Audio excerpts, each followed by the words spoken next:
Horizon Zero Dawn was an excellent game, and its achievements were made even more impressive by the fact that it was Guerrilla's first crack at making an open-world action RPG. With its sequel, building on Zero Dawn's solid foundation, Guerrilla Games can deliver something truly special. With improvements made to parts of the first game that were lacking and its own new ideas thrown into the mix, Forbidden West can end up being a proper juggernaut.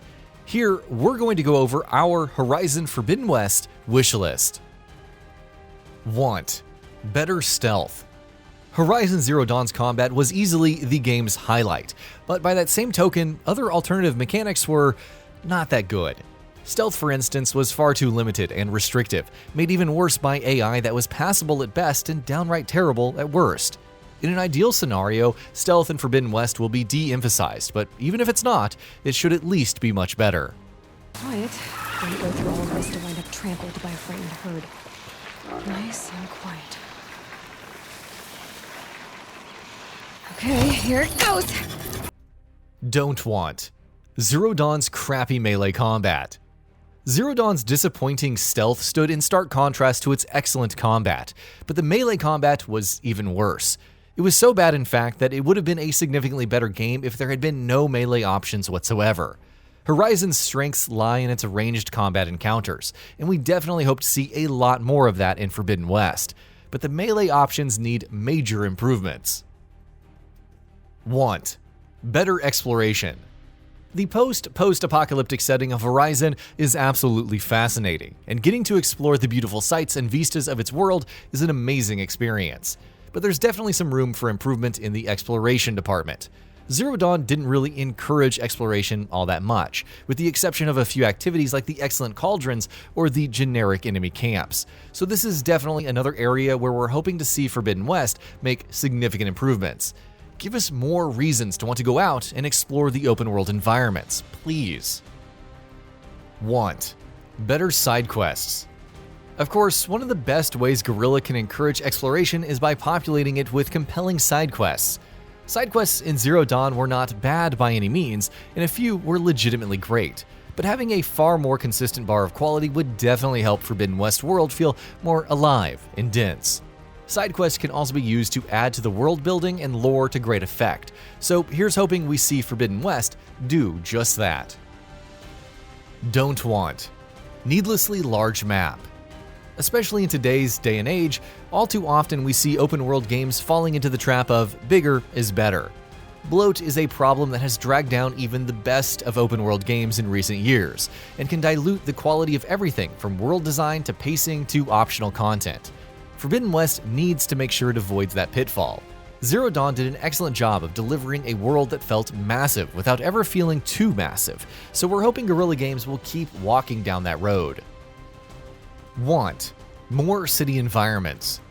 There's no shortage of memorable locations that were brought to life by excellent design and art style in Horizon Zero Dawn's world, but the one that stands out more than most is the city of Meridian.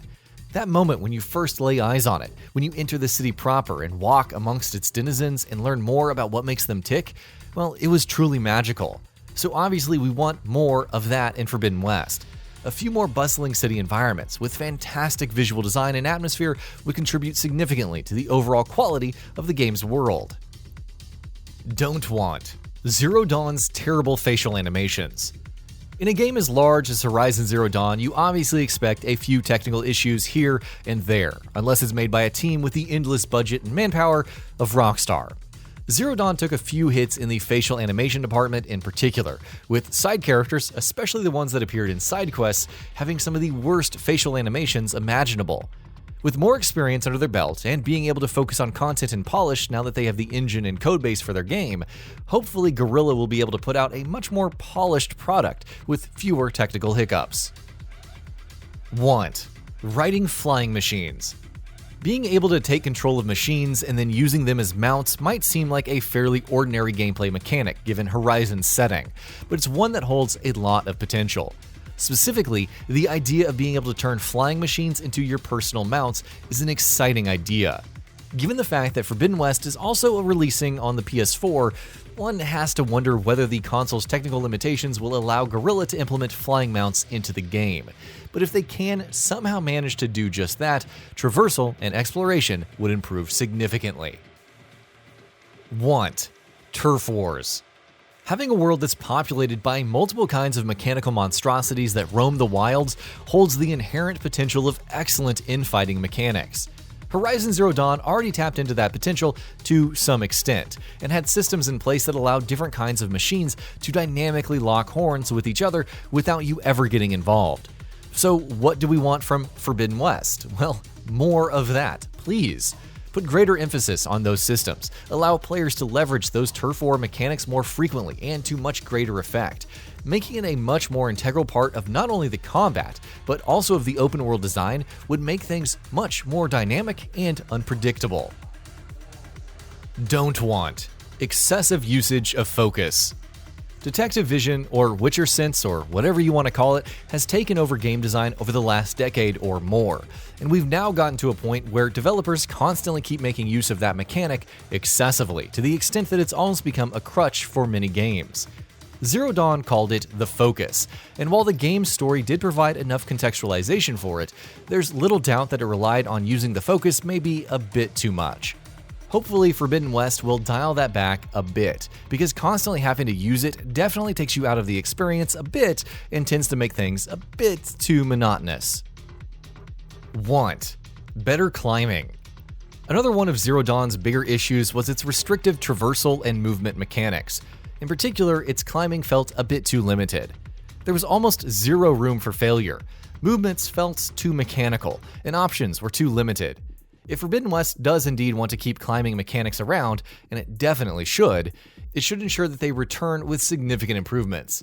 Being able to climb any surface in the game's world a la Assassin's Creed or Breath of the Wild, for instance, would make traversal significantly more enjoyable. Don't want: messy UI. Compared to some of the other things that we've spoken about in this feature so far, this one is much more of a surface level problem, but it's definitely a problem. The user interface in Zero Dawn was quite inconsistent. While it was snappy and clean and concise in some crucial areas, in others it was a bit of a mess and far more confusing than it needed to be. We're hoping for more consistency in Forbidden West.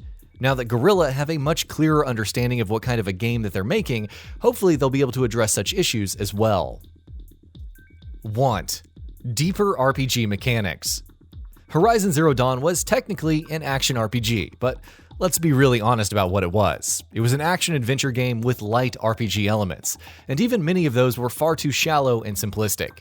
Simply having skill trees and experience points and leveling up might make you an RPG on paper, but we're hoping Forbidden West will take those things further and be an RPG in spirit as well. Give us far deeper progression mechanics. Give us a skill tree that we cannot max out completely in a single playthrough. Give us progression options that differ from each other meaningfully. Give us an RPG. Want: better customization and crafting. Speaking about options and deeper RPG mechanics, having better customization and crafting would go a long way towards making that happen. Now, I actually liked crafting in Zero Dawn. It was quick and simple, exactly what it needed to be, given the fact that quickly crafting things in the middle of combat was an important part of the experience.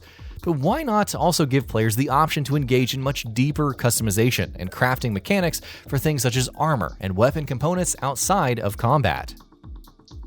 Don't want: Zero Dawn's useless dialogue wheel. Zero Dawn's dialogue wheel was yet another one of its faux RPG mechanics. It did what many RPGs need to do on the surface, but you didn't need to give it too much thought to realize that it didn't really matter. The dialogue wheel in Zero Dawn was useless. It didn't even give the illusion of choice. The game wouldn't have suffered in the slightest if it didn't have a dialogue wheel. So, in Forbidden West, that's exactly what we're hoping Guerrilla Games will realize. Just remove the dialogue wheel entirely, because really, no one is going to miss it. And that about does it for this video. If you enjoyed what you watched and want to see more from GamingBolt, you can always hit that subscribe button and turn on the bell icon next to it. That way you will never miss any of our videos.